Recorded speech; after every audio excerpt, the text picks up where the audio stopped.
Ladies and gentlemen, welcome to MBGO Traders. My name is Taryn, and let's talk about Standard for just a minute.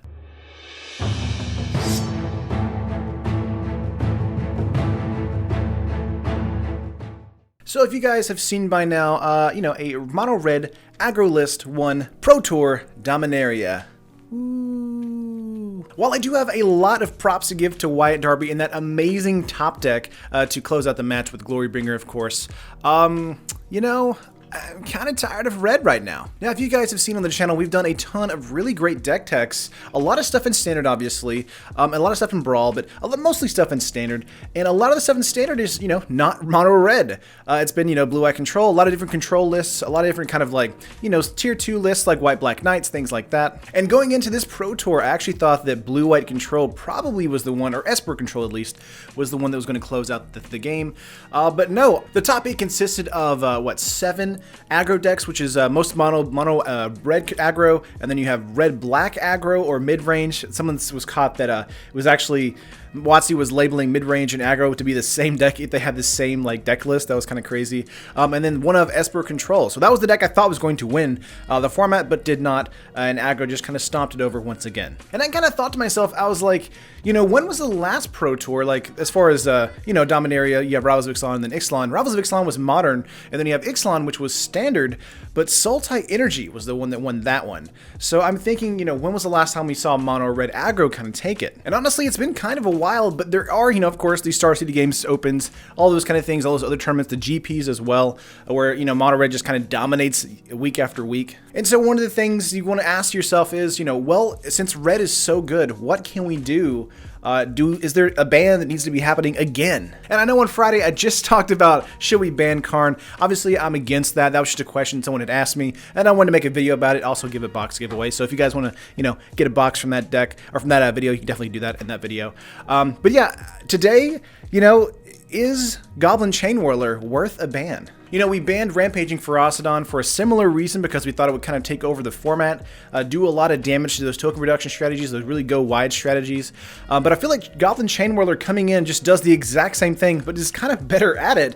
And if there is a Soulscar Mage on the battlefield, it's doing -1/-1 counters instead of just doing 1 point of damage across the board. The card is backbreaking sometimes against a wide board state. It's also just a 3/3 first striker for 3, which is also super good as well. Now, of course, it dies to a Braid, it dies to Strike, it dies to a bunch of different stuff because it isn't a legendary creature, which also makes it kind of even more of a threat sometimes with multiples on the battlefield.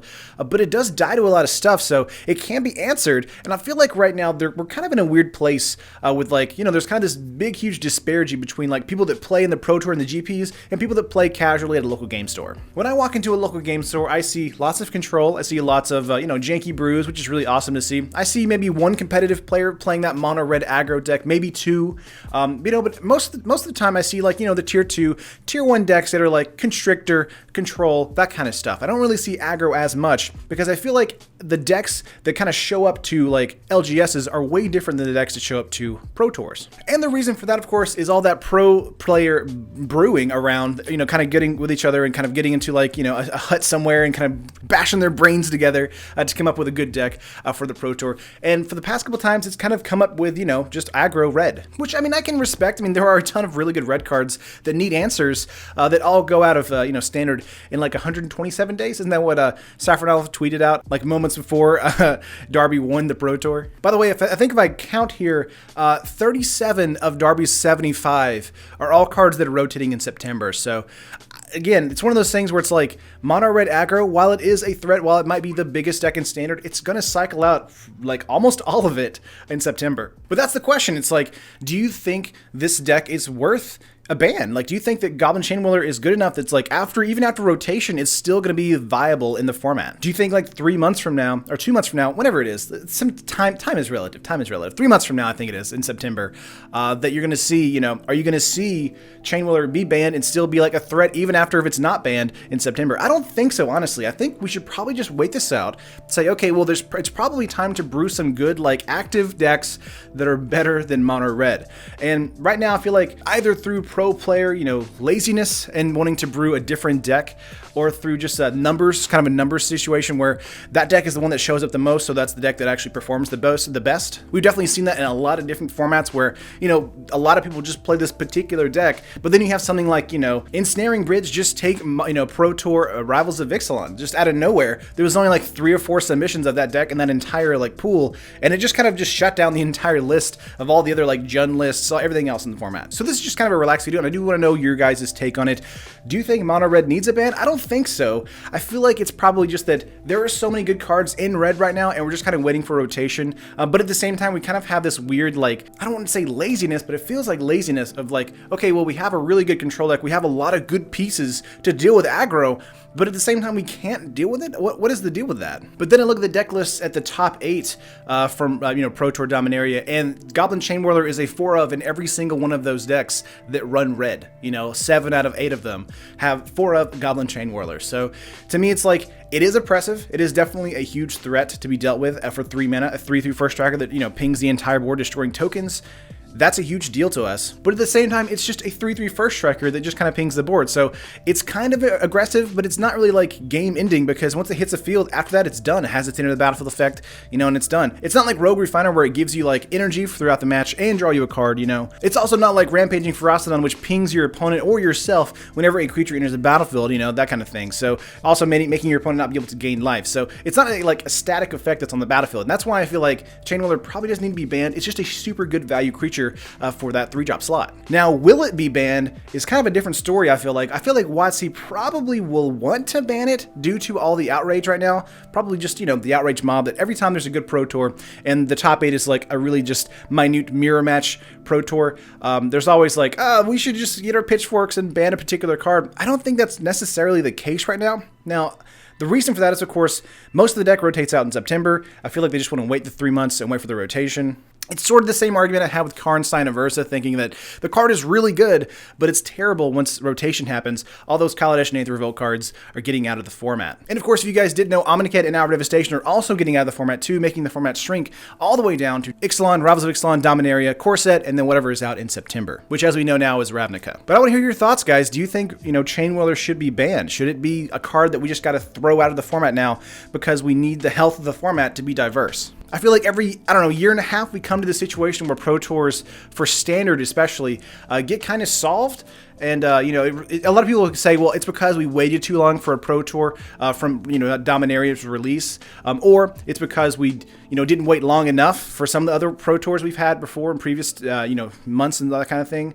I just think it's just one of those things where it's like, you're kind of in trouble both ways. I feel like one of the things that a lot of people need to look at, and I feel like WotC needs to look at the most, is definitely the Standard format itself, and not focus too highly on the draft format. Like, if you want to make draft be like the Pro Tour format, definitely do that, because it's way more interesting than anything else whenever you show it on live camera. Like, I love my Modern and I love Legacy, seeing that kind of play, but at the same time, a lot of like people getting into Magic can't afford those cards or can't afford those decks. Now, Standard's a little bit easier for some people because they're playing those kind of decks right now, they're playing those formats right now. Of course, Kaladesh and Aether Revolt, those cards are kind of going up in value since the print run's kind of out of them. But Challenger decks kind of made it a little bit easier to get into the format, which I kind of appreciate. But at the same time, the size of Standard is the reason we kind of have these issues where the decks kind of boil down into the same decks over and over again. That's why, like, a lot of people are like, well, look at, you know, Rivals of Ixalan Pro Tour with all the different Modern decks, and they were all so diverse. I'm like, well, that's because there's a huge card pool for Modern to pull from. There's like, you know, 20-something, 30-something sets from them to pull from. Probably more than that. I can't even have it off the top of my head. There's, what, 7 sets right now for Standard? Which is, you know, I guess that's nice. It's nice and big for some people. But for me, I feel like if we want to have this conversation where it's about, you know, mirror matches and like the best deck in Standard, that kind of thing, maybe make Standard rotation every 2 years instead of every 1 year, where we have these tiny metas with only like a handful of cards to choose from. I understand that may annoy some people, but I feel like it may help people build a deck more effectively with more cards to choose from. It may be a little bit more like, you know, overwhelming for like players to get into, saying, you know, hey, we have like, instead of 8 8 sets or 7 sets, 16 sets or 15 sets. I think that's probably a better number to choose from for standard than saying, 8 or 7. I think that's probably just a better number for me going into a format saying, hey, I have a lot of choices. We have energy in Kaladesh, but we also have all this stuff in Eldrazi from Battle for Zendikar. We also have, like if they had extended it, beyond that. Now, whether or not that would have, elicited more bans or restrictions, that's up to WotC to decide, obviously, and that's up to how people play the formats. But again, I feel like we keep having this issue where standard just gets solved like immediately, and then we all complain about it and ask for bans for a particular card, and then when it get bans, we all get like, offended that the card got banned. So it's like, you lose either way. So I feel like if they extended standard a little bit, made it a little bit larger, that might solve the issue. It would be a little bit harder to get into for newer players, but at the same time, those newer players can get into the challenger decks that you guys are building, and I think that's a good idea too. You can still focus on your drafts, you can still focus on, those draft blocks if you want to do that kind of thing like we did with, Omnicat and Hour Devastation. If we're doing the individualized blocks now from now on, that's great too. Just have a big drafting environment like Dominaria, which was great. But you need to make sure those are balanced and also have good cards that like go into the other decks for the standard format. I feel like there are so many cards that are just used for draft and are never picked up again, and that's why Brawl kind of became a thing, which is good. Like, I like Brawl. I think Brawl's a really cool format, but at the same time, it's just draft chaff turned into a deck. And I feel like, Magic players are smarter than that. They need to be able to brew around a format that's a little bit larger than what standard kind of provides right now. I feel like that's, this kind of feels like stream of consciousness because I'm just kind of talking, but I do feel like that's something that probably needs to be looked at for sure, especially when we have results like this where the top 8 are 7 out of the 8 of them are the same deck, basically like card for card, with the exception of like Vraska's Contempt and Angrath kind of being like thrown in there.